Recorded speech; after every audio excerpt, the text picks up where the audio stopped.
vajzave dhe djemve të ri, kundra censurës, i vajzave dhe djemve të ri, kundra censurës, polirin e fjalës dhe të mendimit.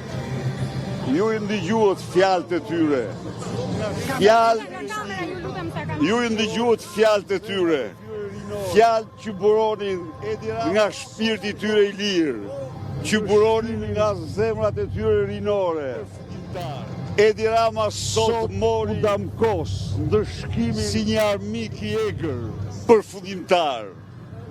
Sot u Damkos si një armik i egër, jo vetëm i TikTokut, por i armik i egër, i liris, armik i egër, i të rive, shqiptar, u Damkos përfundimisht si bir i tjatit, i cili 37 vite më parë urdhronte varjen në litar të poetit Havzinela. Hajde këtu, bravo që ka ardhur, hajde shpejt këtu, mor, çfarë pyet, por ja mërkuar, do ta gjyshi do të shoj TikTokun me njerë, me datën 12 maj do kesh TikTokun. Po, bravo. Ja nga tropoja unë, nga pega. Bravo. Pra, Edi Rama sot mori ndëshkimin më të madh, më të merituar. Ja thanë të gjitha të rritë. Një pyetje, pse nuk hyt live sot në TikTok, se TikToku ende punon? Urdhoni? Pse nuk hyt live sot në TikTok, se Jo, TikToku ende unë punon? fjalën e kishin këta, jo. Sot ishte fjala e tyre, fjala e mrekullueshme. Unë kam qenë shumë herë, por kur ndonjëherë nuk kam dëgjuar fjalime kaq të bukura sa dëgjova sot, fjalime me kaq kuptim të thellë, fjalime kaq me pasion.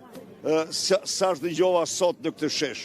Ndaj dhe nuk ishte dita e tyre, ishte fjale e tyre. Dhe unë u mrekullova nga fjalët që mbajten. Duke qenë se u mrekulluat nga fjalët e të rinjve, jeni penduar që nuk keni futur një numër më të lartë të tyre në listat e sigurta të kandidatëve për deputet? I ke numëruar. Jo, janë mbi kvotat, janë qartësisht mbi kvotat.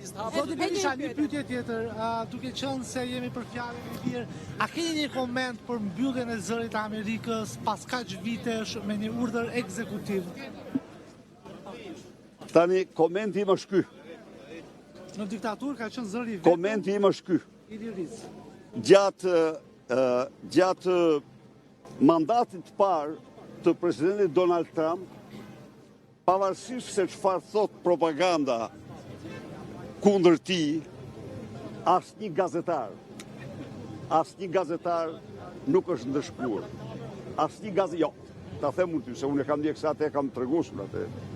Për mua është një tregues. Nuk është denuar asnjë gazetar. Pra, dhe themi gjë tjetër e dyta, fjala më e bukur që ai ka mbajtur ka qenë fjala për censurën. Garancit që ai dha se nuk do ketë censurë në Shtetet Bashkuara. Në këtë kontekst, mbyllja e zërit të Amerikës është çështje e një geopolitike globale. Pra, ata e konsiderojnë se shpenzimet kolosale që bëhen me këtë radio të kufizohen, të kenë, do të thënë, është ose të shmangin një propagandë që ata e konsiderojnë administrata e aktuale dhe zonja Lejk mos gabohen e konsideron të tepër. Kështu që s'ka të bëjë me censurën, ajo është një ent publik, nesër mund vendoset të mbyllet televizioni shtetëror, po nëse televizionet private kanë të gjithë hapësirën, shqiptarët nuk pësojnë asnjë censurë. Zoti Berisha, dhe një pyetje, për hapjen e TikTok do keni... Në këtë aspekt mund të them se ajo ishte një akt anticensurë mbyllja e zërit të Amerikës. Zoti Berisha, për hapjen e TikTok,